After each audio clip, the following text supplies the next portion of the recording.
Aoka Hazava. Mirabanao ramatoa Clémence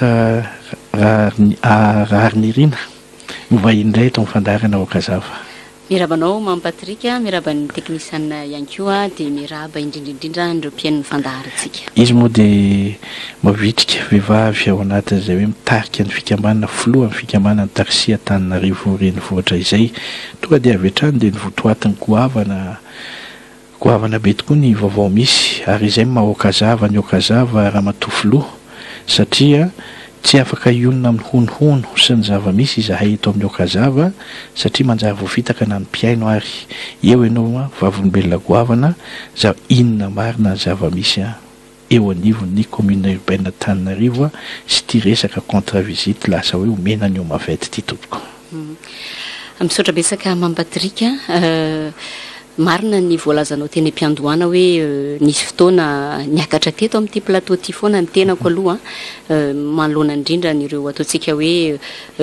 fanapahan-kevitra izay eritreretina hoe tsy ampiheverana ihany no raisin'ny tanàna Antananarivo. Ny fotoana ihany koa anao teo alohaloha teo namerina ny antso ny tenako nefa ny teny hoe efa milamindamina izahay fa aloha tsy hiakatra. Tsy maharitra nefa n'izay filaminana izay Mam Patrika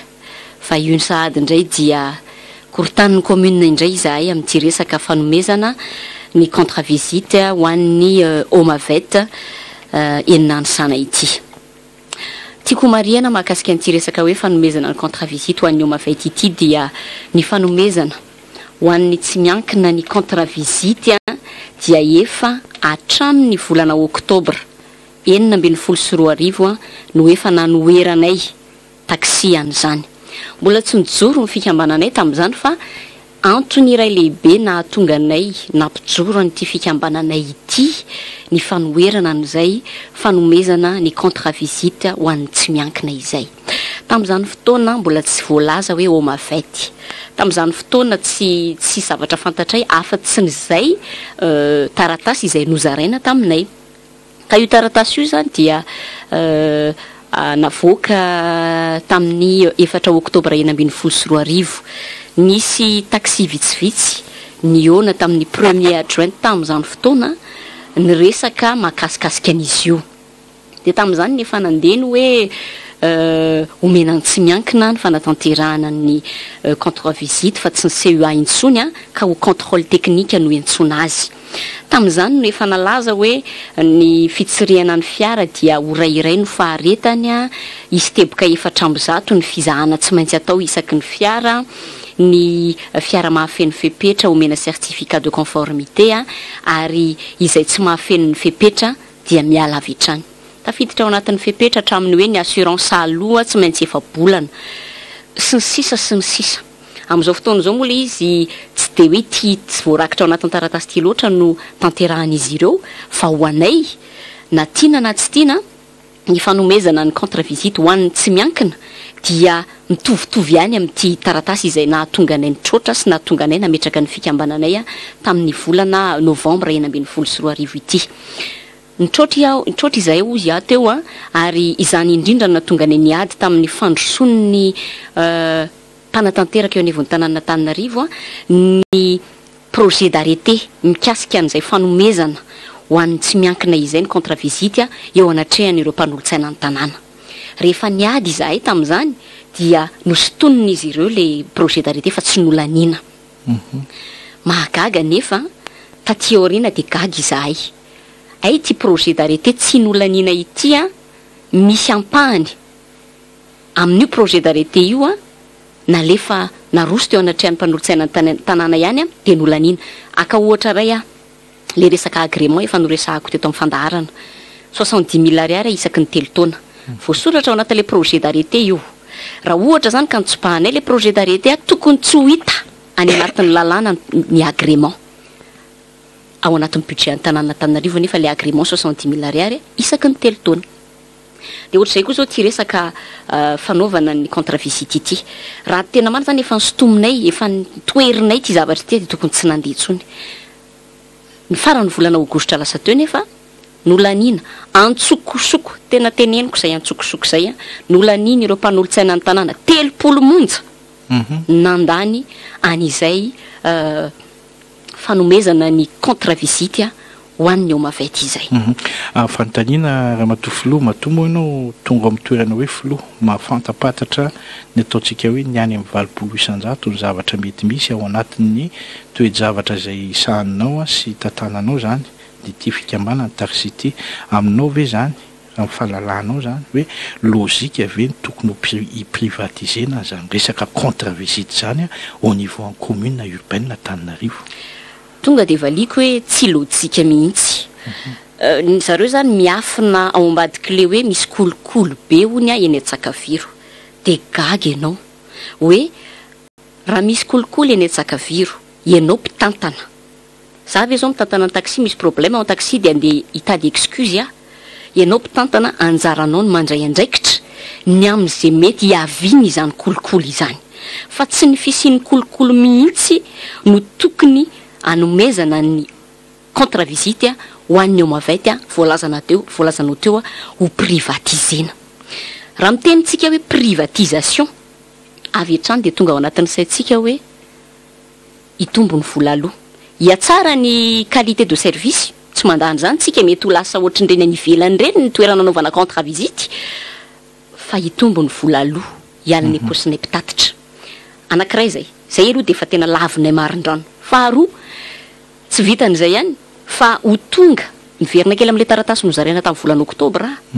ho tonga any amin'ny resaka élimination vao aingana teo zao le 2e adjoint teny fitaovana manaraka norme internationale fenitra iraisam-pirenena ore olona mandeha any ianao eny amin'ny lalana dia jerevo ny etahan'ny taxi efa misy ny tsara ny akambeazany efa manatsara fa misy kosa ireo ataontsika hoe resy noho ny zava-misy ihany. Raha miteny ny akamaroan'ny olona fa sahirana izy amin'izao fotoana dia izay taxi koa mbo sahirana, izay mpitatitra koa mbo sahirana. Ka izay zany le hoe ho tonga ny amin'ny élimination raha izany norme internationale zany no ampiarinao eo.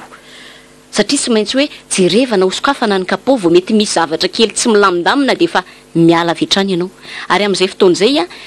iraviravin-tanana le commune hiteny efa any amin'ny Omavet io fa tsisy hidirana intsony io. Ohatran'ny somary manaitra ihany manko zany raha matoa filoha hoe miteny ianao norme internationale raha tiniaza zany hoe manara-penitra. Nisy ny fitondrana izay ataontsika hoe nisy teo aloha nanamboatra zavatra manara-penitra napetraka ho fananam-bahoaka sy fananam-panjakana. Dia no mijery azy zany amin'izao fotoana no miezaka manatanteraka fa kosa tsy nanome hoe andeha ho privatisena any amin'izao na izao. Ny mpitantana ny commune amin'izao fotoana azo lazaina hoe aloha mihitsy tenenina hoe fa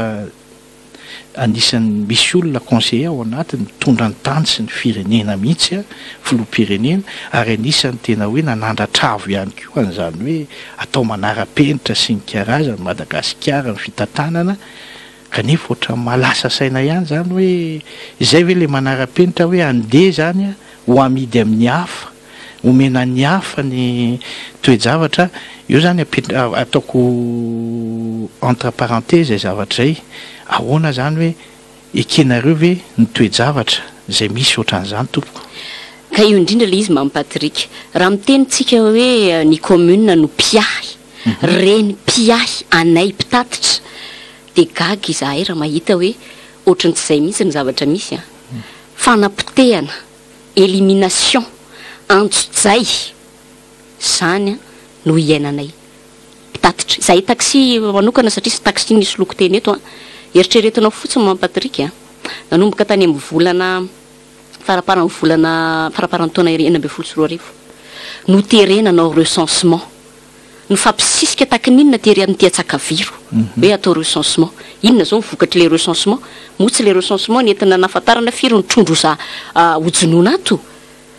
natao ny recensement avy eo natao le soratra taxi amin'ny vatany fiara soratana taxi daholo no vatany fiara nefany izy ireo tamin'ny teo amin'ny fitantanana ny commune ihany ane no nametraka fa ny loko beige crème dia taxi ville dia ny soratana tamin'izany mbola tsy nisy izay fikambanana dia nanaraka daholo. Rehefa avy eo indray natao indray ty resaka lanterne an'olo lanterne aloha tamin'ny voalohany dia efa nividiana aloha ty le lanterne teo amin'ny 150 000 francs teo raha tambatra ny volany ala de aveo tsy ampy indray le lanterne zaraina tao fa vitsivitsy fotsiny teo amin'ny arivo teo raha nisy a de najanona indray le lanterne de navoaka indray le lanterne ngeza be zay bizina iverenantsika moa mikasika an'iny rehefa aveo mampatrika dia nitspahanay zany zavatra rehetrarehetra zany ary io tiako mariana eto na ny mpandeha aminay erany miteny amin'ireny zavatra ireny hoe inony ty zavatra ekenareo lanjainy ty e de vita ny lanterne de nandeha indray ny droit de stationnement nampiakarana avy telo eny droit de stationnement any taxi sy ny taxi be de vita indray zay de niady foana moa zany zay tao anatin'izay de vita indray zay a de kitraina indray amin'ity Omavet ity de fanontaniana ny apetraka hoe fa maninona inona loatra ny ratsy nataonay taxi ho an'ireo mpitantana eo anivon'ny tanàna Antananarivo ireo no de tsy avela hitady ampilaminana anao ny asanay ampilaminana izahay fa dia kitraina lavo zao zay zany no fanontaniana tena apetraka eo anaty ilay ataoko fandofonteny ihany koa manoloana an'izay raha matofilo hoe aiza ihany koa le fanenjehana n'le resaka hoe taxi clandestin mba misy vokany ve eo indrindritsika hoe miara-miasa aminareo manao an'izany hoe izahay zao nangataka fiara-miasa tamin-jareo nanay kosa aloha izy amin'le resaka ady amin'ny clandestin fa zao izahay miona miresaka ambonindriana miaraka amin'le directeur misahana ny fitaterana resaka tsara zao ny stratégie ho ataontsika ady amin'ity clandestin ity sy ny sisa airy zareo zay le teneniko teo hoe antsokosoko a le fandaniana n'ity le lalàna enfin tsy lalàna moa zany fa hoe fankatoavana n'le fifanarahany nataon'ny conseil municipaux ry zareo kay atao ambany a miketriketrika ny ampandaniana aingana n'ity fanarahana miaraka amin'ny commune sy ny Omavet ity de nefany a efa noresanay raha niakatra teo amin'ny conseil municipal teo anivon'ny conseil municipal izahay solotena taxi solotena taxi be hoe rehefa misy rehefa napaha-kevitry raisinareo mahakasika an'ity asanay ity atsoy izahay ataoko angamba fa olon-dehibe ary teny-gaso mazava no fampiresahana tamin'izany de nefa io ihany ny zava-misy alefa mitsokosoko ao ihany le resaka fifanarahana amin'ny Omavet eo dia efa mipetraka sahady le aia raha miteny izy am'izao miezaka manamary tena mafy mampiasa an'izao argument rehetrarehetra zao hoe ho fanomezana kalitao tsara ho an'ny mpanjifa sy ny sisa tsy maharesy lahatra zany tsy maharesy lahatra ho eo satria araka ny nazavaiko teo efa miezaka izahay ary izahay izao mihitsy ary raha niona tamin'ny talehan'ny fitaterana dia nandrososikevitra hoe ity no ahafahana manatsara an'ireo taxi ville ataontsika hoe efa resy ireo de tsy inona zany fa le hoe changement de matériel raha tena ratsy izy afaka mety hoe mindrambola amin'ireny mpampindrambola madinika ireny eny fa na de ataontsika hoe lafilafy ihany ara le sarany zanabola afaka manolo izy de anjaran'ny commune amin'izay maka an'le licence de mametraka anazy amin'iny tobila vaovao iny zay ny atao hoe fanatsarana miainga amin'ny zava-misy mifanaraka amin'ny zava-misy fa ny zavatra tiandreto mpitantana ny tanàny reto ane zany indray de zareo fa tanàna ny Londres na tanàna ny Paris ny tataniny fa tsy mijery mihitsy izy hoe eto Madagasikara ianao za sanatriavy vava tsy manambany fa za miteny hoe jereo ny réalité ny zava-misy mba apresao reny soferana taxi reny ireny tompona taxi reny hoe manahoana sy manahoana reto iverenako le resaka hoe reny-pia raha reny-pia zany ianao de miresaka hoe inona kay ny olana anapiko anareo fa tsy ianao indray no andeha amotika anay eto anao sanatria reny kely anao miteny hoe any France na any Londres na any États-Unis salam'izany any firenena matanjaka zany fa ianao nga mahita hoe amin'ireny firenena ireny moa avela ho privatisena ohatr'izany ny fitantanana commune urbaine Antananarivo au contraire ary raha resaka taxi ny resahana ny tena mahafantatra an'izany tsara fa misy compagnie indray ny taxi au contraire ampina mihitsy ny compagnie na taxi zany ao anatin'le fizany mba apidibola bebe kokoa ho an'le commune urbaine zay iesany ka ianao miteny an'izay manko de zay mahatonga manontany hoe fangamo de avela nyendry zareo reny privatisena koa ny sehatraso amin'ny commune tiako tenena amin'izay mantsy hoe mieritreritra n'le tonga lafatra sy le norme mantsy ry zareo hoe io zany tsisy afaka anao miracle eto hoe aza mieritreritra mihitsy hoe amina anao tiako tenenina hoe akipinao masonao dia asokatrao rehefa avy eo dia hoe tonga dia miova daholo ny rehetrarehetra tsy maintsy mandeha miandalana ny fanatsarana za eto te hiteny hoe talohany izao fitantanany zareo anivon'ny commune zao ne be deaibe no nitantana teo e za mahita ary za zao efa mpikambana atao amin'ny kabinetra ny tanàna Antananarivo tamin'ny fotoan'androny izay ny fandimby rehetrarehetra nitondra teo raha nametraka fiara-miasa amin'ny tsy miankina dia tena mijery mihitsy hoe fiara-miasa amin'ny tsy miankina ho tombontsoa ny vahoaka maka ohatra hoe raha misy orinasa anankiray ohatra eo ambondrona dia io orinasa io zany apresiana mba andray anjara amin'ny fampandrosoana ny fokotanina ambondrona amin'ny alalan'ny fanamboarana lalan-kely ohatra amin'ny alalan'ny fanaovana bassin lavoara ohatra sy amin'ny alalan'ny fanatsarana amin'ny fianam-ponina amin'ny ankapobeny ao fa le zava-misy amin'ity fitantanana ny tanàna Antananarivo ity amin'izao ne mampatrika e dia le kely ananana sa zay ve le hoe ny kely anananao esorina aminao le kely anananao ndray no esorina zany hoe le kely mba ananany commune dia omena tsy miankina dia ho fahita eo asa moa na fiteny zany amina commune fa tiako tenena hoe tsy anam-bola tsony ane ireo commune ndreo e omenao an tsy miankina daholo ny rehetra hany loharanom-bola mba hafahana mampandroso an'le commune mba mety misy vaovao mety efa ihany aminareo fikambana ny taxi satria miteny an'izay le hoe loharanom-bola sy fidiram-bola ny commune zay fa anisany taitra ihany koa ny avy eo amin'ny syndical ny mpiasan'ny commune urbaine Antananarivo ary nametraka taratasy eny amin'ny préfet de police mihitsy mitsipaka tanteraka amin'ny fanomezana ny Omavet ny resaka contre-visite noho izay antony hoe tsisy vola miditra ao amin'ny commune somary nitsindrin'izy ireo ihany koa moa ny resaka izy parka etsy-andany izay tsisy vola miditra ao amin'ny commune koa ka eto mahita n'ity taratasinao ty ramatoa filoha zao dia 50 isan-jato zany amin'ny Omavet ny 10 isan-jato amin'ny commune urbaine Antananarivo zavatra tiako anontaniana zany hoe inona zany ny akony eninareo ihany koa mba mampita vaovao ihany koa ianao zany hoe manoloana an'izay hoe mpiasa ny commune urbaine Antananarivo mitsipaka an'izao zay azo lazaina hoe miray hevitra sy mitovy hevitra aminareo taxi eto ny tenako amin'ny mafoloan'ny fikambanan'ny taxi Antananarivo renivohitra dia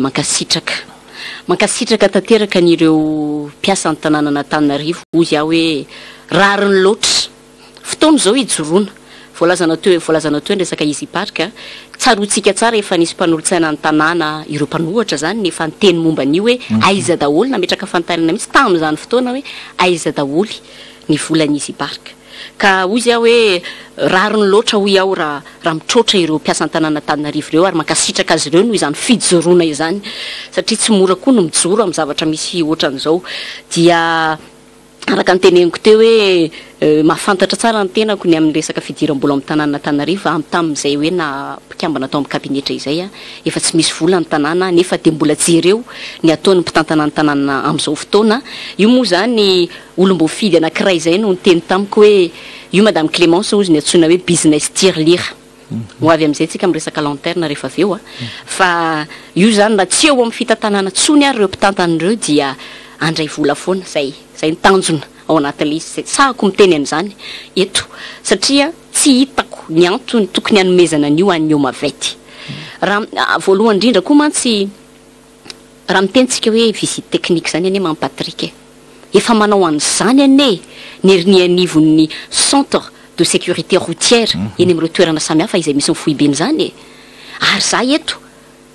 tena manamafy fa manam-pahaizana ingénieur olona tena mahafantatra tsara ny asa ao anatin'izany fanaraha mason'ny fiara izany no apetraka miasa eny amin'ireny fohibe samihafa ireny sanatria ne zany le commune manambany ihany ho iaho ny asan'ireny olona ireny fa maninona moa ny hoe arrive aux normes internationales fa nga ny olona eto zany tsy mahavita ny asany amin'ny zareo zay ne le fanontaniana mipetraka ary zahay taxi rehefa tonga hatrany amin'ny hoe fitakiana mihitsy ny fanafoanana ny contre-visite io ary ho tonga hatrany amin'izay zahay raha miziriziry ireo mpitantana ny tanàna Antananarivo tsy mety miala amin'le hoe tsy miova misy olona tsy miova mihitsy amin'ny fomba fanaony izay tenenao zay le hoe manao tsinitsinina n'le zava-misy eto fa fanontaniana nareo hoe tsy mananatina ny Omavet hoe ina koa ny vaovao tany amin'ny Omavet tany zany mahakasika an'izy io Zay aloha zany tonga de zay aloha tsy nanantona ny Omavet tsy nanantona tany zay satria ho anay manokana efa voalaza tao anatin'ny fifanarahana ny teboka rehetra tokony ho tsara ho fantatra mahakasika an'io fifanarahana io de ho anay tsisy antony loatra tokony anatonana ny Omavet. Raha manantona ny Omavet mantsy izahay de toy ny hoe te aka ohatra hoe toky nefa araka ny teneninay ary ny teneniko zay tamin'le directeur misahana amin'ny fitaterana eo anivon'ny tanàna Antananarivo niantsoa mantsy izy niantsoa izy tamin'ny lakamisy iny de niteny andao iona ozy ianao sy ny birao anao miaraka amiko iresaka momba le cahier des charges satria ozy izy tsy fantatrareo ny votoatin'le boky andraikitra raha zavatra tsy fantatrareo ny votoatin'le izy tsy tokony tonga nareo de mitsipaka de amaliko any Imam Patrika de namaliko anazy koa moa tamin'izay hoe ho anay manokana tsy ny cahier des charges ny important ho anay fa le principe mihitsy izay manome an'io contre-visite io ho an'ny tsy miankina ho an'ny Omavet qu'importe io tsy resaka hoe tsy fitiavanay ny Omavet fa na iza nomenareo an'le izy teo de non foana ny valiteny fa namafisinao hoe tsy tokony ho privatisena tsy tokony ho privatisena tsy tokony ho privatisena satria raha aloha le efa nazavaiko teo ny CSR na ny centre de sécurité routière efa manao io ne ohatrany hoe tombony man'ny commune ny fisir le contre-visite satria mba afaha manaramaso kokoa anay le eo ambany fiahiny zay ne le izy raha tsorony satria mitovy amin'ny ataon'ny etsy any ane ny ataon'ny ao mivérifie jiro mivérifie ny essuie-glace sy ny sisa fa zay tsy mila vanina tam'zany koa moa tsy nisy ho an'ny fikambanana nanao zay daniny kibiny ka zatra an'izay koa mantsy ry zareo reo reto taxi reto marina ny voalazanao tamin'za vao mivahiny teto voalohany reto taxi reto any hatram'izay tsy niteny de zatra an'izay le mpitantana tanàna Antananarivo de alefa foana de tonga am'izao fanapahan-kevitra izay mamohitra be zao omena tsy miankina le izy omena tsy miankina ny vola rehetra tokony ho an'ny commune de ato anatin'le fifanarahana mitendry zareo tsy hiakatra zany ho vola ho alaina ho an'ny mpitatitra aiza ao anatin'ity fifanarahana ity vakiko imbetsaka etako hoe tsy lasaky ny roapolana maka an'ity fifanarahana ity tsy misy an'izany ato tsisy an'izany hoe tsy hiakatra zany ho vola alaina aminay mpitatitra ato raha ny voasoratra ato de hoe fakiko amin'ny teny frantsay satria amin'ny teny frantsay le fifanarahana io moa zany ohatran'ny mahazatra de amin'ny teny frantsay foana ny fifanarahana ohatran'izao am'izay mba mety tsy ho azon'izay tsy mahay an'le teny frantsay de le izy voasoratra mazava ato hoe ny Omavet le concessionnaire ozy izy propose à l'autorité concédante zany hoe ny commune pour approbation toute modification ou aménagement de quelque nature que ce soit. Zany hoe anjaran'ny Omavet zany no manolotra eo anatrehan'ny commune mba ho ankatoaviny ireo fantsina rehetra izay tiany ho apetraka na amin'ny endrin'inona io na amin'ny endrin'inona io. Ahoana moa tsy avokitika ny resa-bola ao anatin'izany?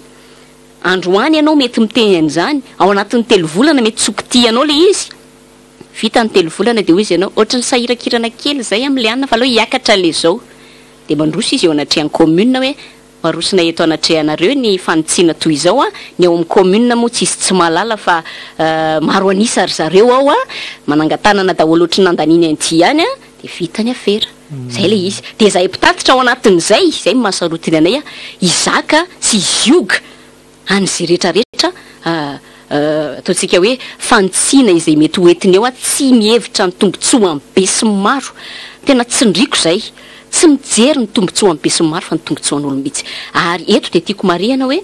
raha ianao mitantana tanàna za zao mitantana nyreto taxi reto tena mijery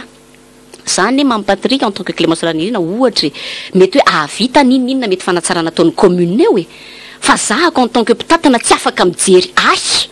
fa tsy maintsy mijery an'ireto olona hoetiko reto hoe manahoana kosa ireo olona ireo réaliste ianao mijery hoe tsy ho vitan'ireo kosa rangaha zany de izy koa mampitantana tokony manao an'izay satria vahoaka na Antananarivo no entiny de tokony ho fantany zany hoe zakan'ireto vahoaka entiko reto ve raha metraka an'izao fanatsarana be goavana zao aho de mivoaka ho azy ny valo mifantaniana rehefa manontany ianao hoe zakanareo ve le izy fa le izy tsisy finiavana anontany akory fa le fitiavana te anao tonga de hoe didiko fe lehibe zay tianay ny ataonay eto fa zay ny tompon'ny tanàna zay le izy lasa hoe zay mibe ny tanàna zay le izy zay mibe ny tanàna angataka fainy kely amin'ny namana citoyentsika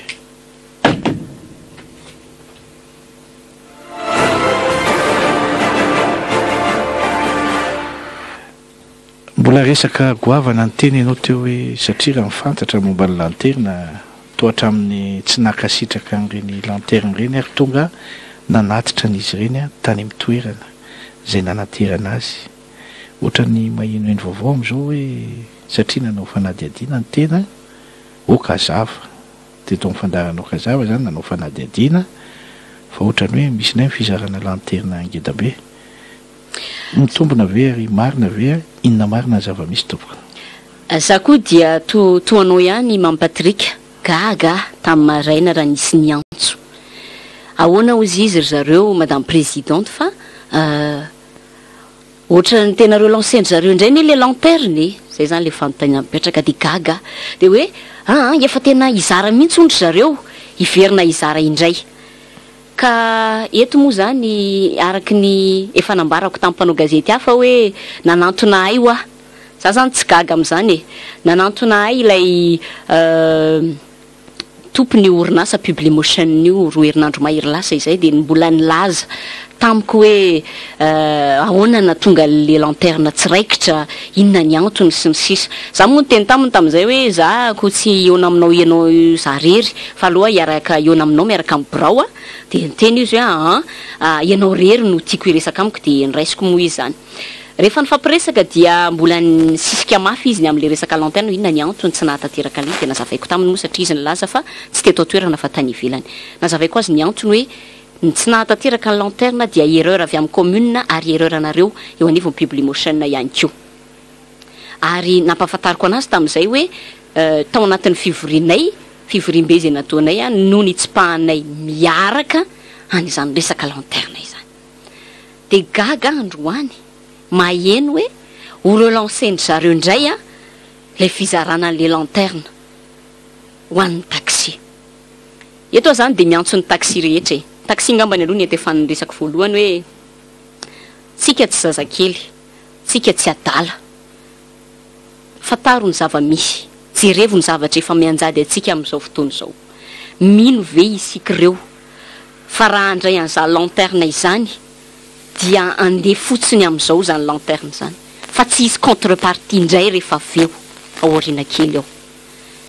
Jerevo fotsiny efa nitsipahatsika zany, efa nitsipahanay zany lanterne zany. Tsaronareo tsara tonga hatramin'ny fitokonana izay nitsipaka an'io tonga hatramin'ny fiantsoana huissier manatitra an'io lanterne io tery amin'ny toerana misy an'ny Publimotion de tsy tahotra tsy enatra de mbola miteny indray hoe irelancer an'le lanterne ary tia ny tena mampalahelo de hoe zay te aka maka zay tsy te aka tsy maka. Za kosa de miteny amin'ny présidente ny taxi efa niteneniko zany tamin'ny Andriamatoa DUD eo anivon'ny fiadidinan'ny tanàna Antananarivo satria niresaka an'izay tamiko izy taminay izy tamin'izay neo natao de averiko eto ny zavatra niteneniko taminy hoe izahay kosa tsy anayko zarazarainareo zany ny taxi. Sasany zany hitondra lanterne be de sasany tsy hitondra lanterne be de mba ahoana moa zany fikorotanana misy ateraka zany zavatra zany. Fa zay le izy fomba fiteny politika ny hoe zarazarao anjakana. Ka zay koa ve ny tianao atao indray amin'ny taxi amin'izao ary mampalahelo ao anatin'izao savovoro misafotofoto amin'ny adinay amin'ny Omavet zao ve no irelancena ny ty resaka lanterne ty. Sa ve ny tian'ny commune ao apetraka de hoe mila ady iantso ady. Eto zahako misolo tena taxi de ny taxi no resahako sa ve miantso ady aminay taxi izy ireo.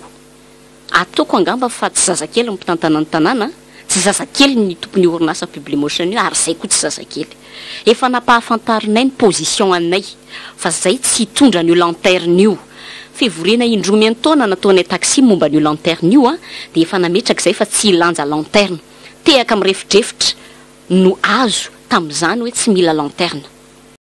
Ary tsoroko eto fa nisy mpikambana tao aminay arane Mampatrika vice-président ako, premier vice-président ako, nesorony taxi tao anaty fivoriana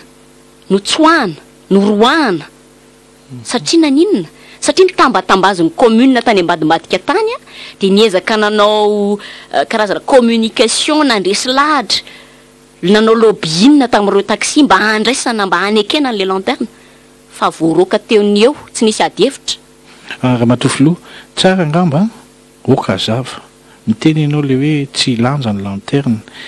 apatsihivitsika kely angamba hoe teny kely fotsiny hoe ny antony tena hoe tsy nanekena nitondra n'le lanterne satria mantsy sao de hoe manaviviny mpiaino hoe efa nahazo lanterne kosa nareo ko maninona ny tsy hitondra sy inona ny antony natonga an'izay le lanterne tsara angamba apatsihivina ho iaho hoe inona ny antony natonga tsy nanekena ny lanterne nentina io. Ny antony tsy nanekena ny lanterne dia voalohany indrindra dia le resaka le bikany aloha. Aza dino fa ny ankamaroan'ny chauffeur ny mpitondra taxi dia chauffeur locataire, zany hoe tsy tompony izy fa mindrana.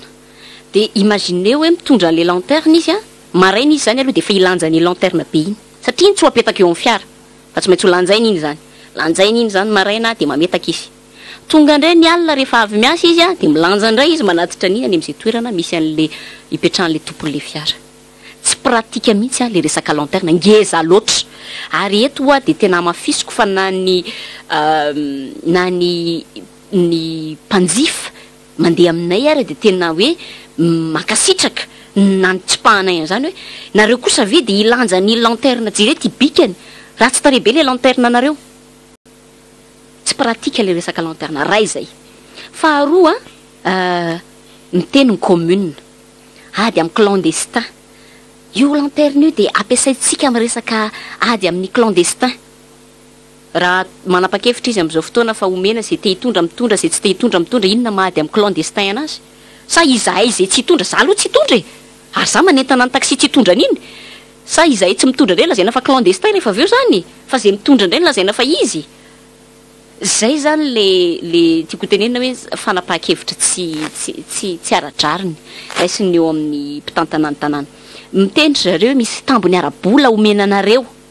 ao anatin'le izy. Ny taxi efa nametraka tamin'ny fivoriana fa naho karamena firetsy tsy handray an'io. Dikan'izany efa mazava ny position anay. Eo ihany koa amin'le resaka hoe vola miditra amin'le lanterne. Tamin'ny fotoanandro ne tamin'ny lanterne ireny mampatrika dia nitenenina hoe ny commune tsisy idiran'ny commune amin'io izy le colonel moa zany tao tamin'ny voalohany. Colonel William tamin'izany mialatsiny mamirina ny anarana eto. Dia niteny izy hoe tsisy tombontsoa ho an'ny commune io. Tsisy idiran'ny tsisy tombontsoa ho an'ny commune na kely ary fa ho aniza zany. Dia avy eo tamin'izany voalaza hoe ho an'le prestataire iriry zany ka rehefa tsisy ho an'ny commune ko zay koa efa tsy mahazo raha teo. Dia ahoana moa na tiana na tsy tiana izahay taxi dia miasa ato anatin'ny tanàna Antananarivo. Izahay raha mampidi-bola kosa takinay ho an'ny tanàna Antananarivo nanaovanay an'izany ho fanasoavana fity mivaly fity ponina Antananarivo mamelona anay rarony loatra. Raha mampidi-bola izahay dia ho an'ny tanàna Antananarivo. Soan'ny ankonana reo. Soan'ny ankonana zay indrindra. Dia ohatra zany tsisy valaka le resaka Omavet 90% ho an'le orinasa. Azoko za mampidi-bola ho an'le tompona lanterne indray.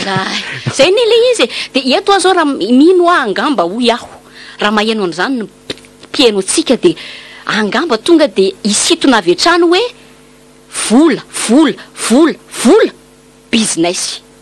Tonga dia mazava io hoe. Aoka Hazava tokoa. Aoka Hazava. Raha matofilo. Isehatra aloha tsika amin'ny antso Antarbe. Isy moa ny fanapahan-kevitra goavana zay hoentin'ny filohan'ny fitaterana taxi Antananarivo renivohitra rehefa avy eo ramatoa Clémence Raharinirina moa no vahintsika. Isika ao anatin'ny faneho-kevitra amin'izao androany zao ry mpiaino ajaina dia hiangaviana tanandroa hoe satria zay ny antsika eto amin'ny Aoka Hazava hoe mpanara-maso ny vahoaka malagasy. Mpanara-maso eto Antananarivo aloha ny resaka dia io ary mifanaraha-maso zay hitantsika momba an'izay resaka tanàna Antananarivo zay ao anivony toe-javatra miseho eo ny taxi, eo ny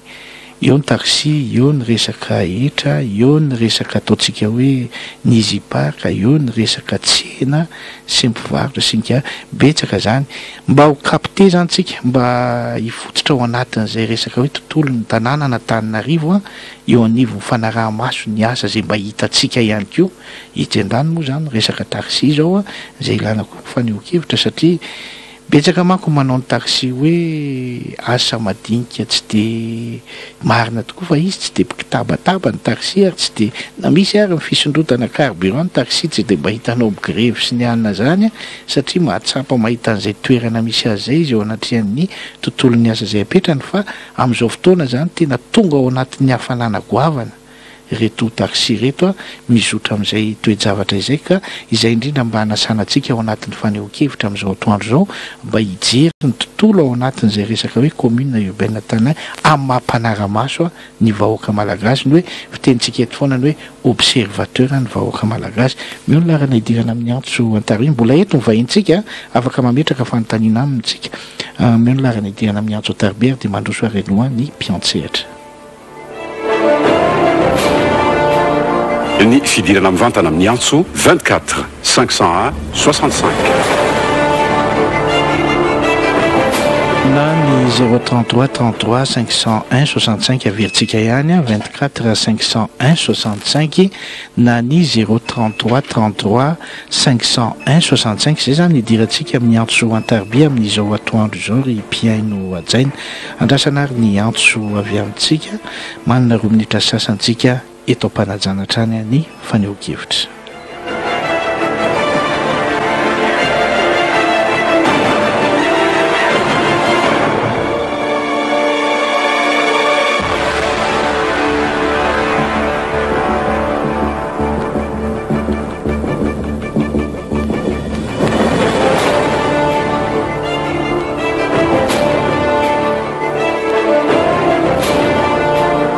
,24 501 65 ohatra misy délestage kely teo 24 501 65 dia ny na ny 033 33 501 65 fanehoan-kevitra manodidina ny fanarahantsika maso ny resaka hoe tontolon'ny asa eo amin'ny ivon'ny tanàna na Antananarivo zany ny resaka eo ny resaka taxi eo ny resaka fitaterana ny tsena sy ny karazany mba hifantoka amin'izay aloha tsika zany ao anatin'izay fanehoan-kevitra zay ry mpiaino ajaina andrasana ny antso avy amintsika ny vahintsika moa dia ramatoa filohan'ny fitaterana taxi Antananarivo renivohitra ramatoa Clémence Raharinirina mbola eo izy ary tona ny teny goavana satria izy fanapahan-kevitra goavana hoentiny izy ny amarana amin'ny fandaharantsika amin'ity anio ity fa dia raisina aloha zany ny antso antaribia 24 501 65 na ny 033 33 501 65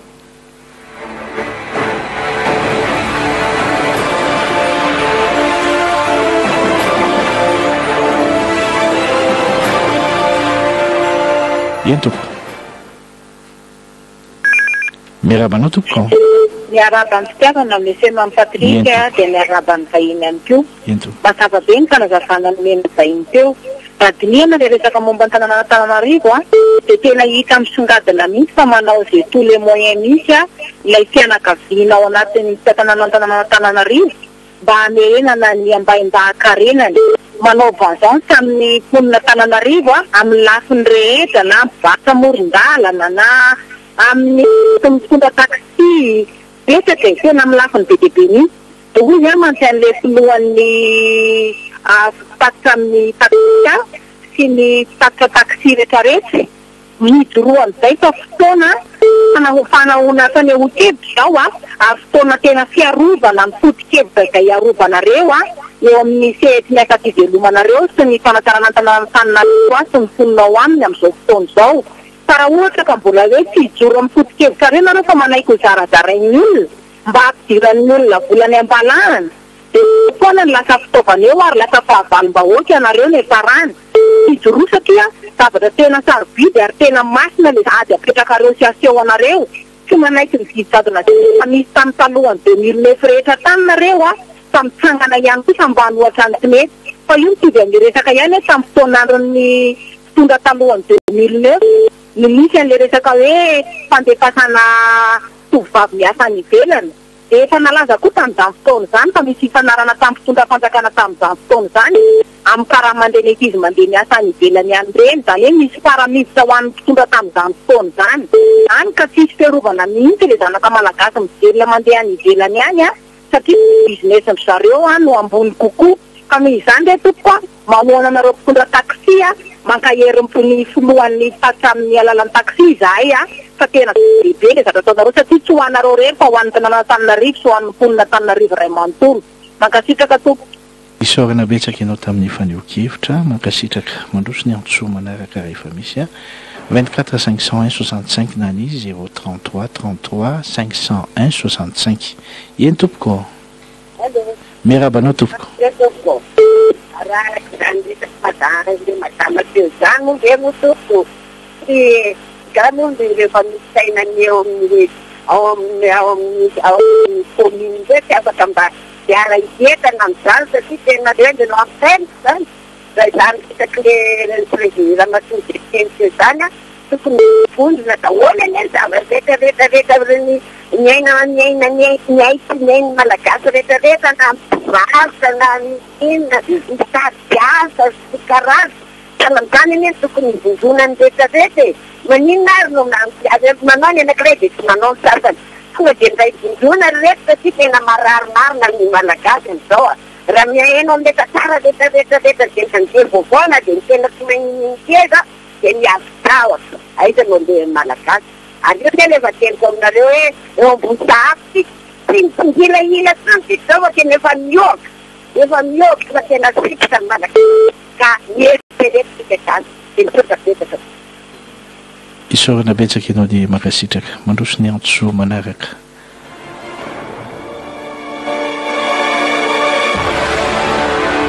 eto miarabanao eny tompoko miarabanao tompoko allo eny tompoko misotrabetsaka toko mamediteraire za moana fomba fiasan'ny commune eto dia rehefa section ka io koa zany tadiavo lafa tasitra manahirana io efa fantatra fomba fiasan'ireo olona reo sy tiavam-bola so le dia hoe andeha fa ho privatisena koa ny fandiovana ny tsety be dia hiakatra ndray koa ny vola ho takina amin'ny piasa fa raha manao azy zany tsy mety fa privé za tena gaga mihitsy hoe inona ty kolotsaina mahatonga atsika malagasy hanome fombony ho an'ny vahiny no ho an'ny commune ihany zany magaga otany hoe fisavana hoe manao contrôle ny tomobile taxi tseky aby rehetrarehetra io omena privé kanefa vola kely ny hiditra amin'ny commune fa tsy vola be ka hoana moa ny olona tsy avy dia akizeny sy olona mitantana amin'ny commune hoe mitady tombontsomanokana le olona reo amin'ny zavatra toizy zany ka marina zany satria tsy mety le fomba fanaovan'ireo anazy dia mazava ho azy lasa misavoritaka dia anarehetrarehetra resaka lanterna teo iny lanterna ny simbo dia tsy azo atao mitoera tenao tompony tsy mahazo manamboatra fa atao zany ane fanararotana dia mbola fidio ihany amin'ny manaraka zay fidio foana fa io ny fomba fatao io dia fahita maso zany hoe théorie communauté internationale no ampiariny eto hoe atao zay mampalemy le vahoaka malagasy izay zany fiasako an'io amin'ny ankapobeny tsy mandeha palemana resaka tsy mandeha palemana teny io commune police communale io tokony efa nelakena trano zata mahagaga na amin'ny atoandro na amin'ny alina fisavana moto sy tomobile ny mamahendreo fa tsy misy miaro an'izany ny sécurité fanana vahoaka sy naman'izany dia tsy mahasaky miditra nelakena trano ao vo maizimaizina le andro fa miazakazaka aingana mody any trano ka na misy miatatraza tran'olo anankiray ianao koa miasa maniditra ihany zany le fomba ny fiasan'ny commune eto ka rary neny vohiny ho tonga oa tsy anaiky amin'ny zavatra ataon'ny commune satria anabotena ny taxi sy ny taxi be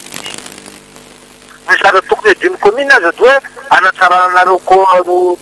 inaky tiampanao taxi zany tokony anafatra solika direct azy reo anapinandreo taxi sy ny taxi be eto amin'ny tanàna aty mahamoramora mba takatena malagasy isaorana betsaka ianao dia makasitraka mandroso ny antsoa manaraka Miaraba tompoko. Eny tompoko, mirabanao. Allô? Lasa ve izy teo? Afaka mamerina ianao a, tapaka avy any aminao fa tsy avaty aminay. Mandroso ny antso manaraka. 24 501 65 nani 033 33 501 65.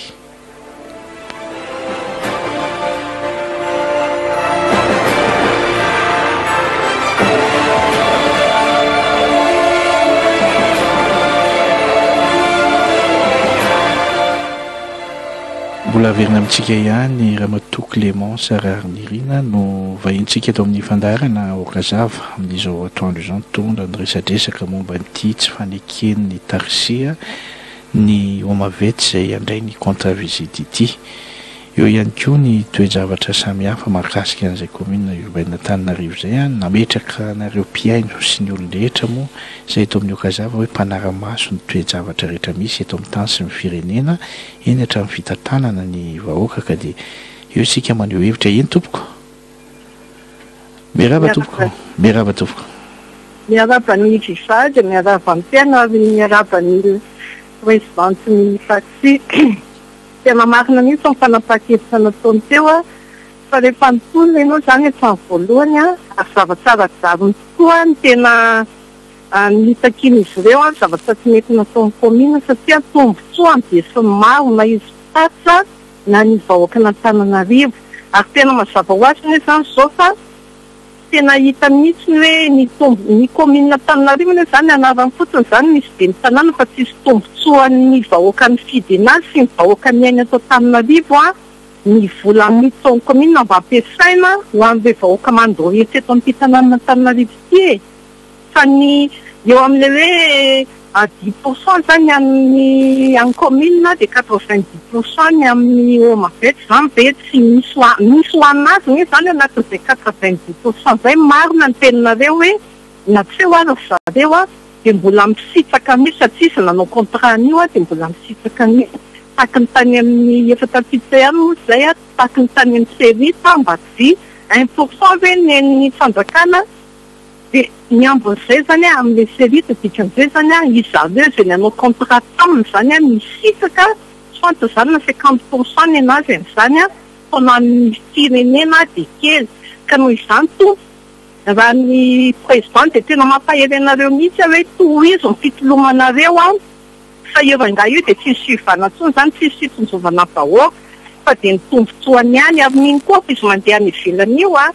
mety efa manao contrat any izy hoe raha vao tokoa tapainina re taxi dia izy mampiditra tomobile izy dia ny Antananarivo indray iny tomobile iny ka noho izany miray sahinina reo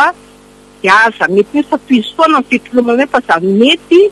ataon'ny commune Antananarivo taxi zao ianao ndrindra fa mety tonga zany tena hita mihitsy hoe tsinotsinjo vahoaka ka dia tohizo fa izay vahoaka tena izy mankasitsaka ny ara-jarony ary efa mazava zao ny toetsan'ireo olona reo ka zaratsika vahoaka ny tena hoe mandinika hoe tsy manaraka an'izay tiany ataony fa ny tombotsoa amin'ny be maro mitsonjovana satria tsika ne miara-miaina eto foana efa ary zareo mahazo tombotsoa dia afaka mandosy fa noho izany tompoko dia mirary soanareo atanteraka ny fikasana izay ataonareo sy mitolona izay ataonareo mba ho tanteraka ka dia misotabetika tompoko. Isaorana betsaka ianao dia mankasitraka indrindra tompoko mandroso ny antso manaraka atao moramora le radio atao moramora le radio anao dia mitenena. Allô?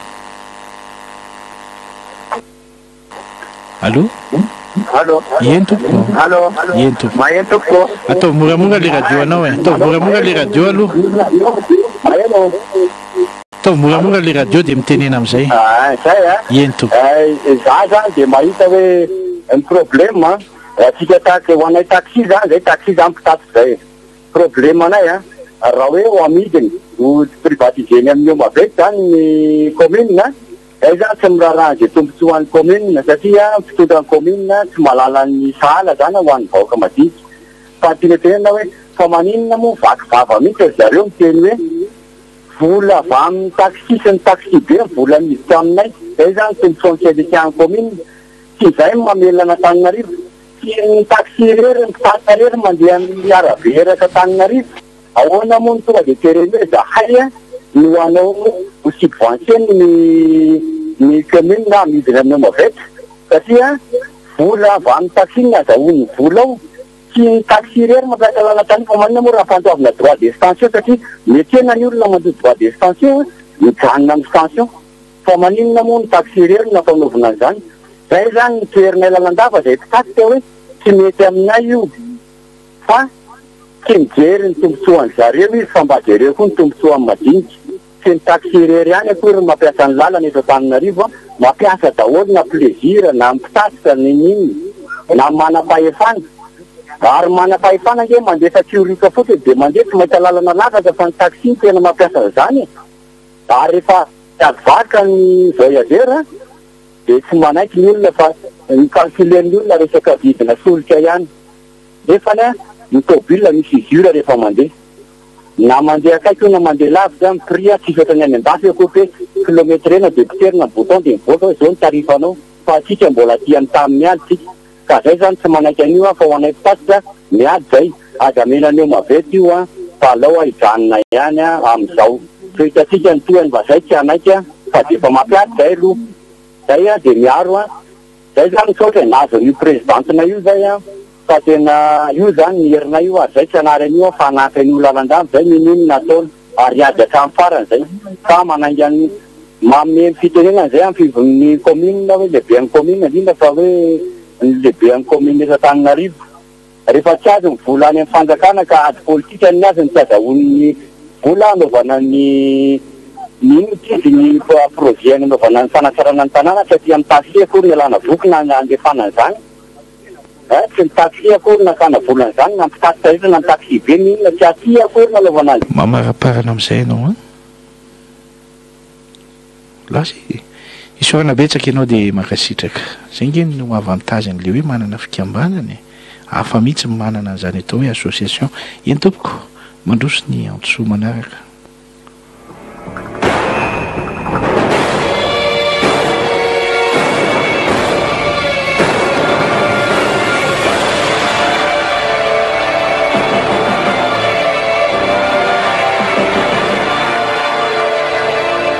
quatre 501 65 nani 033 33 501 65 andrasana ny antso avy amintsika miraba tompoko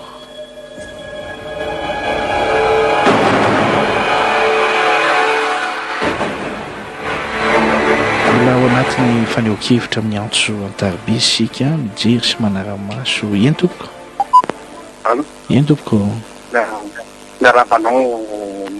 miraba tompoko Marabani demokrasi macam presiden bisa nyasua sebelum taksi kena semuanya nata itu nena sangat kue nena dan lana namu begitu itu sarannya lana nama makanan nena mampu dah boleh dipaksa ini pandai buat cuma seorang begitu hitanao ny karatsy ny lalana ry madame Bentanana mainka anao aka reny décision-nao reny Omavet tsy mbo diarianao kory ny aka vola mitsinjovina anao le mpitaky afaka mifanina amin'ny madame le présidentena teo ka zany mampirisy anao amin'ny madame présidente aza manaiky mihitsy amin'izao zavatra andrany sandreo ba azy fivolandy mihitsy taxi isorana betsaka ianao dia makasitraka indrindra tompo mandroso ny antso manaraka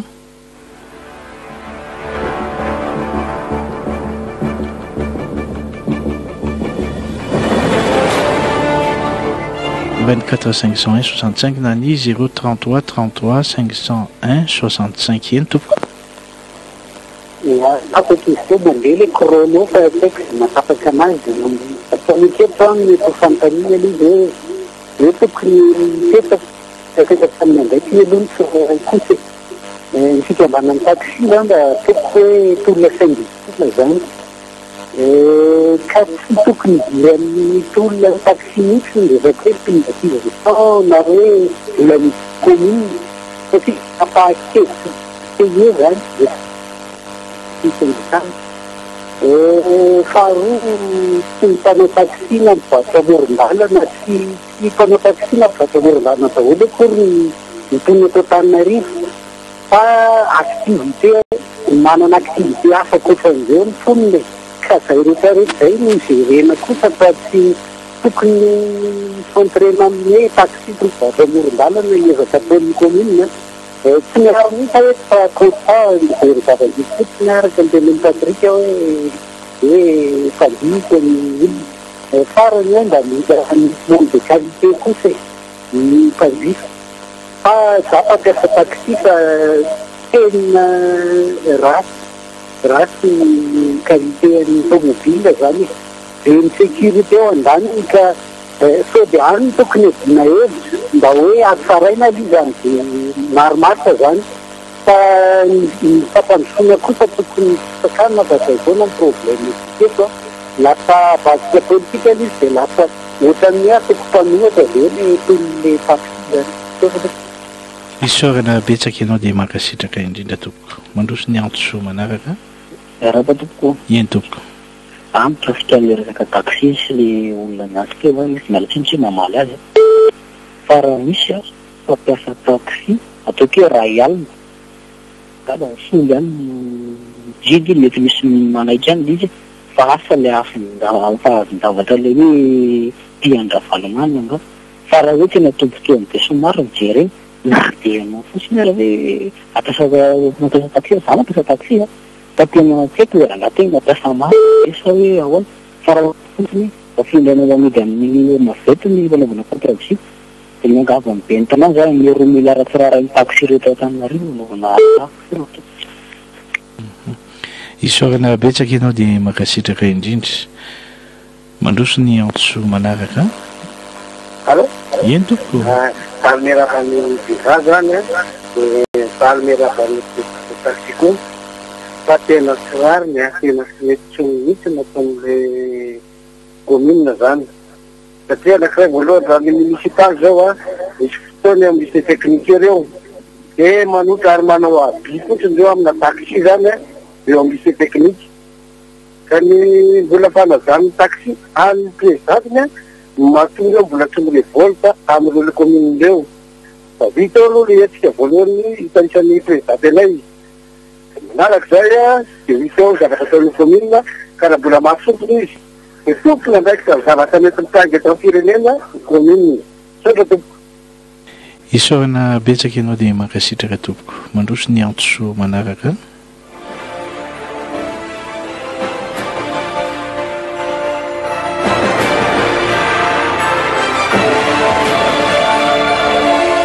eny tompoko miarabanao allo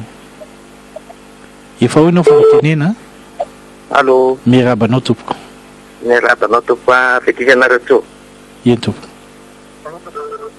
anay koa zany ataovy moramora le radio anao dia mitenena eny ary allo anay ty finareo teo amin'ny taxi borosy koa mibixi zany a manana olana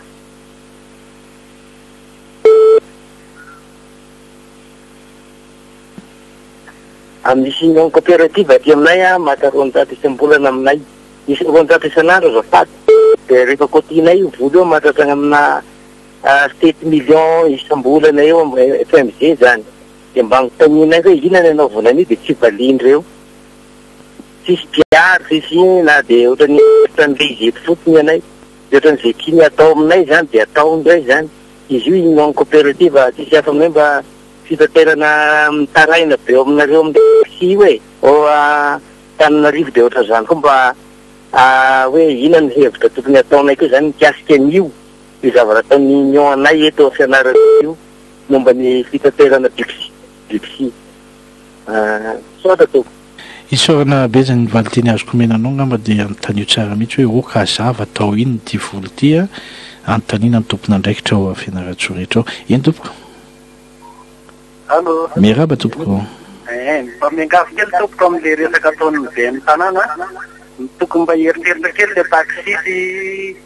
raha hojerevana ny zavatra misy amin'izao dia tena atao hoe dadaholy ary reto taxi eto Antananarivo reto satria misy ambadika ny eritreretiny be ny tanàna amin'izao.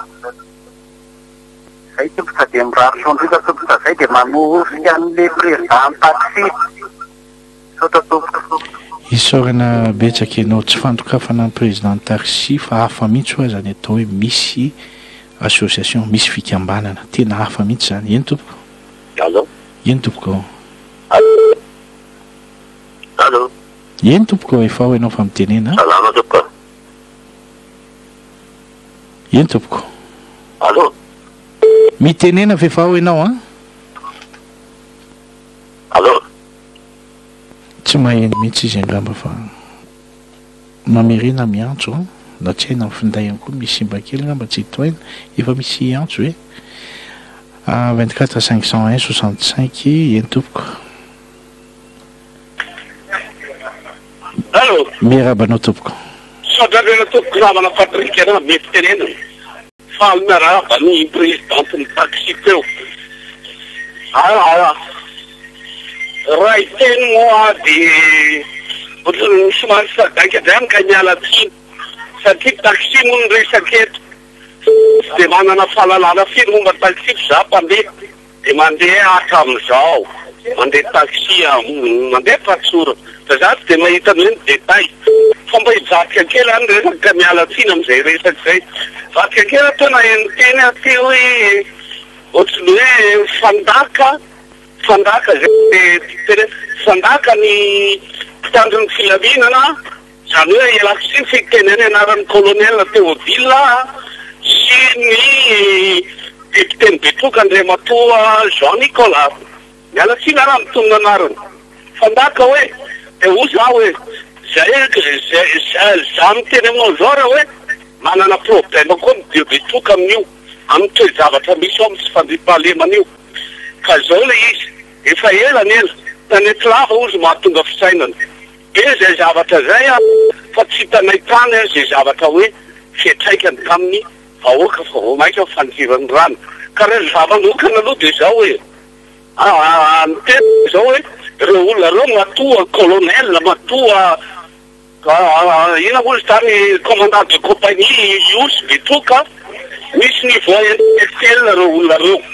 manana niveau de culture reo olombelona sahala amin'ireo olona zay piten'ireo dalo reo totika misy ny tanàna anaovany dalo azy ka tiako atongavana dia hoe miady zao fotsiny teny fisotra hoe qui s'excuse s'accuse ozy ny teny frantsay miary zao raha anao hoe raha tena tianao ny taninao enao hoe milinglingina amin'ny Colbert milingilinginana anao ny tanko hoe député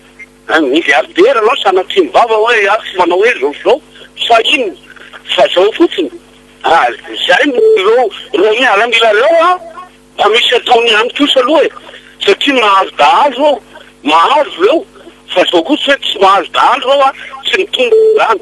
fa le izy ndi tsy isy fiafarany foana nahoana izy aizany réseau zay niny ka rona mafy eto hoe izy ary tena risque an'io ankoraka ho atao oa jusy fandriam-pahalemana zay ny problèmen'olonao ary raha le fasy mandehaina ny mpanao gazetinareo Andriamatoa Firava alefaso any ry Nenantsiva alefaso any ny Free FM anao an'le atao hoe journaliste répertoire ahitan'izay tena marina amin'io. Isaorana betsaka ianao dia makasitraka antso ray farany no raisitsika zany.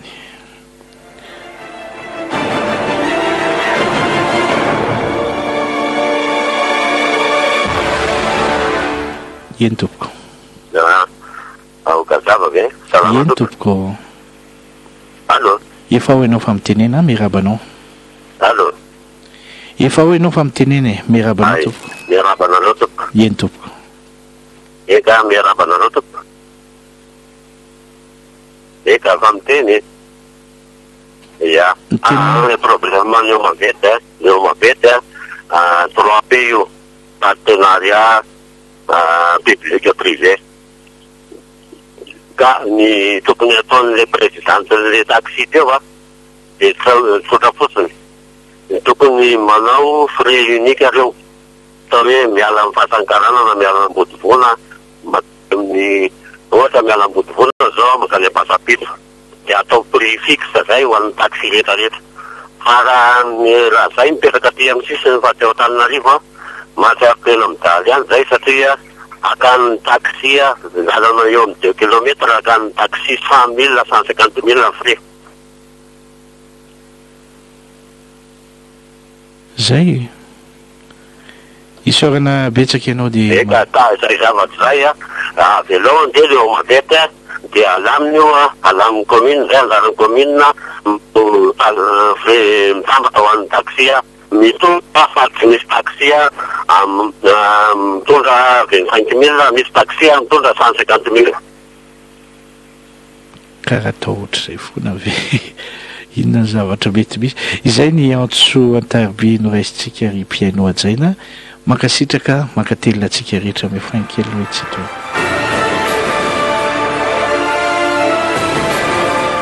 raha matoa filoha fitaterana taxi Antananarivo renivohitra raha matoa Clémence Raharinirina no vahintsika eto moa ary mafanafana tokoa ny zavatra misy eo anivo izay fiarakaretsaka sy ny fitaterana izay raha matoa filoha tambatro mba misy fantaniana ao apetrako ao anatin'ny fandravonanao ny teny ihany koa amarana antsika azy dia ny hoe anisan'ny miantso ny tompon'andraikitra fanjakana ve nareo eo anivo ny toe-javatra misy ohatr'izao sady hoe raha ny resaka commune fotsiny aloha dia izay satria betsaka ihany koa zany no miteny hoe tokony isy mifandraisana andraikitra na sahala amin'izany izay nga mafantaniana kely mba apetrako aminao fotsiny fa eo ianao hitondra ny teny famaranana sy andravonana ny teny rehetrarehetra sy ilay fanapahan-kevitra goavana izay andrasan'ny maro misaotra betsaka mampatrika valiko sasany valiko mitambatra le fantaniana napetraky ny piano atsika teo dia ny sasany valiko tsirairay isan'ny valiko tsirairay le filazan'ny namantsika teo ny teny hoe tsy tokony hidiran'ny taxi ny resaka privatisation ny vola miditra amin'ny commune sy ny sisa Aoka Hazava ramose fa raha manao privatisation ny commune dia izahay izao no kendrena angalana n'le vola ho fampandehanana n'izany fanomezana ny tsy miankina ny contre-visite izany izay no tsy pahanay taxi satria araka ny nazavaiko teo asa ianao raha nieno tsara dia hiteraka tsy maintsy hiteraka fitombona amin'ny vola alaina aminay io na tiana na tsy tiana io resaka privatisation io aza tiano ihany koa fa ireo mpitantanao amin'ny tanàna Antananarivo ireo ne ka olona atao hoe mandalo efa noresahany namatsika nyresaka tamin'ny antsotarby teo zany mandalo izy ireo fa tsy toetra akory fa izahay izao no mitoetra satria izahay izao no mivelona amin'io asa fanaovana taxi ville io ka amin'ny mahampandalo azy indrindra dia afaka izy mety mandray fanapahan-kevitra na dia hita fa tsy aradrariny aza fa raisiny fotsiny satria eo amin'ilay fijerena le tombotsoan'ny olombitsy dia rehefa aveo rehefa lasa izy dia eto samy hoitan'ny havany eto ndretrarehetra ka izahay zany araka ny teneniko teo sady mijery anay zay fa mijery ihany koa ny hoe inona ny akon'izany sy fanapahan-kevitra raisinay zany dia izany no antony hitsipahanay ny fanomezana ny contre-visite ho an'ny tsy miankina io ho an'ny Omavet ny teny koa ramose teo ny teny hoe le pianotsika teo ny teny hoe manohatra mpanohitra resaka politika angamba ny tianao tenenina raha azoko tsara dia eto dia te anamafy une bonne fois pour toutes fa tsy mbola nahita angamba ianareo hoe ny tenako izao namonjy fivorovoriana politika tetsy na teroa na efa nanao fanehoan-kevitra politika tetsy na teroa ka aoka tsy afangarontsika le izy fa ho anay taxi dia tolona mazava tolona ho an'ny fiarovana ny asanay tolona ho an'ny fiarovana ny ialako tsiny fa ohatrany hoe nanaovanay sangisangy izy ty tao amin'ny fivorianay taxi hoe ho an'le baba ho an'le sakafo satria ho an'ny taxi ny sakafo hoanina rapitso tadiavinandro hoany 5,000 sy R1,000 ny versement ny taxi amin'izao fotoana izao amin'izao efa hananika ny 4,000 izao ny lasantsy 5,000 sy R1,000 kanefa 7,000 ny versement tany amin'ny taona faraparany taona 2,000 tany eritrereto ny fisondrotan'ny vidim-piainana teo anelan'elan'izany rehetrarehetra zany dia nefa ny versement ny taxi jereo tsy manamboly izahay taxi sahirana toantsika rehetra ihany ny taxi ka zany indrindra no antony tsy anekenay intsony kosa ny mbola angalana vola be hitrandrahana ny kely mba hanananay hoe solona aminay ankeo anatin'ilay izy. Nisy ny teny teo hoe ekena ny Omavet fa ny frais en taxi 100 000 ve 150 000 sy ny sisa. Aoka Hazava raha mise fa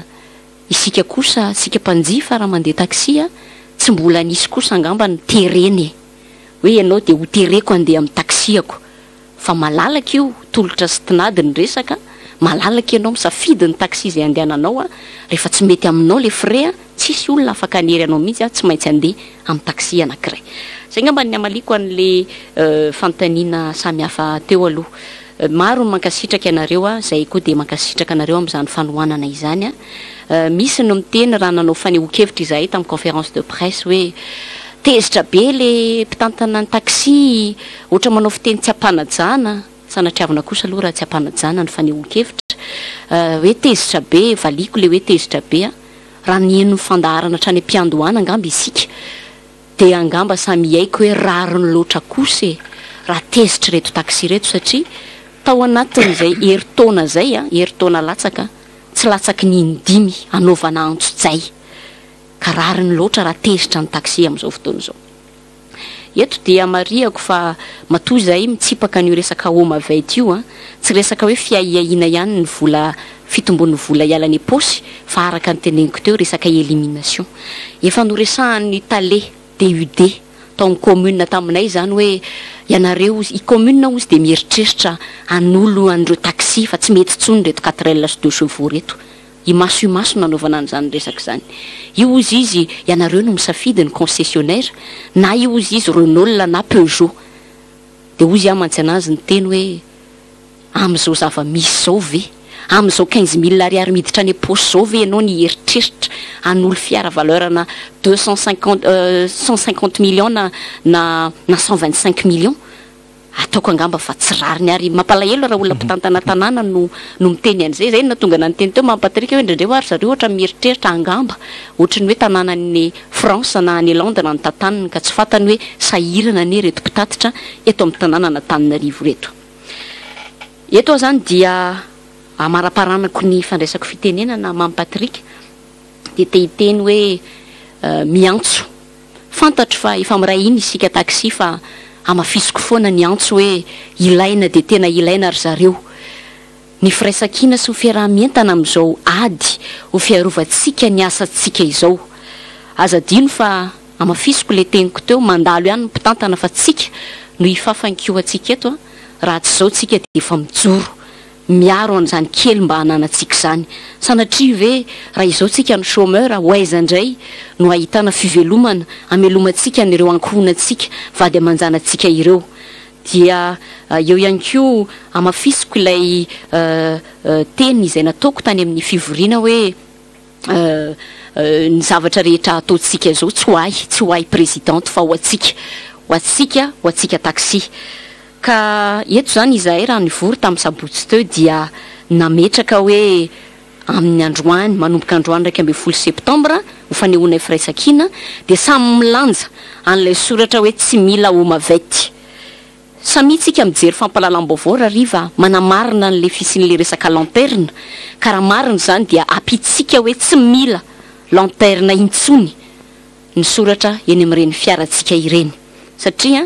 dia zany indray zany zao ny voizina amin'izao efa mafy mahazo an'le taxi dia averina indray le resaka lanterne nefa efa nitsopahantsika izany sanatria ataon'ny olona tsinitsinitsika everin'ny olona fa tsisy dikany mihitsy tsika taxi amin'izao fotoana izao ka mila tonga sainy tsika rehetra miara-mientana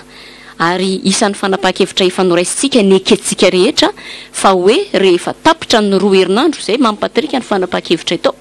tapitra ny 2 herinandro dia iezaka anao tsy hoe iezaka anao etsika goavana be izahay taxi goavana no reny fanoerana ny lanterne nataonay tany amin'ny volana marsa reny fa goavana dia tena goavana ary isy ny fiarahamientanay ifampiantso etsika daholo na hatrany amin'ny secteur rehetrarehetra anao an'izany hoe etsika goavana ho fanoerana ny fanaovana antso-jay aminay taxi zany ny fanapahan-kevitra noraisanay tao anatin'ny février io dia efa nampahafantarinay any filohan'ny UCTU satria efa nilaza ny UCTU fa miaraka izahay ito zany ito fiarovana ny asa ity tsy zahay rery fa ny asany mpitatitra ao amin'ny taxi be ihany koa ka efa nampafantarinay anazy zay a dia ho hitanay eo ny fanapa-kevitra zareo anivon'ny CTU raha sanatria moa ka misy ny hoe tsy fiarahana aminay taxi a ny anay a tongotra mbiandakana tsy miemitra koa tsy mipody koa zay zany le izy dia amaranako an'ny fandraisako fitenenana tena amaranako azy mampatreka le fantaninao teo hoe nareo ve tsy miantso fanjakana mba hijery an'izao olan'izao sy ny sisa dia ozy aho hoe tena miantso mihitsy izahay ry zareo anivon'ny fitondram-panjakana fa dia tena manao zay taniny kibony ny mpitantana ny tanàna Antananarivo amin'izao fotoana izao miantso izahay a fanampiana jereo re zay tokony mba hanampiana anay fa mafy loatra ny mahazo anay mpitatitra amin'izao anaovan'ny commune Antananarivo anay izao ary tsy ny fanjakana rery fa ianareo rehetra izay maheno an'izao fandaharana izao ka maniry ny anampy anay ao anatin'ity tolona ity azadino fa zay taxi atao hoe manana havana be dia be ho anareo izay manana havana taxi a mety malahelo nareo io tonga amin'ny fitenenana hoe rehefa voadona ny ato marary ny afero ka ho antsika rehetra dia aza misalasala miantso ny tenako any amin'ireny taxi samihafa ireny numéro ny antso atany numéroako a dia afaka mihonitsika hijerevana ny fanampiana amin'izao zavatra zao fa mafy loatra ity mahazo anay a eo anivon'ny taxi ity ary amafisiko farany eto fa io fanapahan-kevitra manome ny contre-visite ho an'ny Omavet io fanapahan-kevitra mbola anao botolo amerina ny lanterne io a tsy mahasoa mpanjify io a tsy mahasoa any mpitantana ny tanàna Antananarivo io a ary tsy mahasoa indrindrindrindra ihany koa ho anay mpitatitra ka dia hiara entana isika anohatra an'izany isorana betsaka ianao raha matoa Clémence Raharinirina ny vahiny teto amin'ny fandarana Aoka Hazava izy moa dia filohan'ny fitaterana ny taxi Antananarivo renivohitra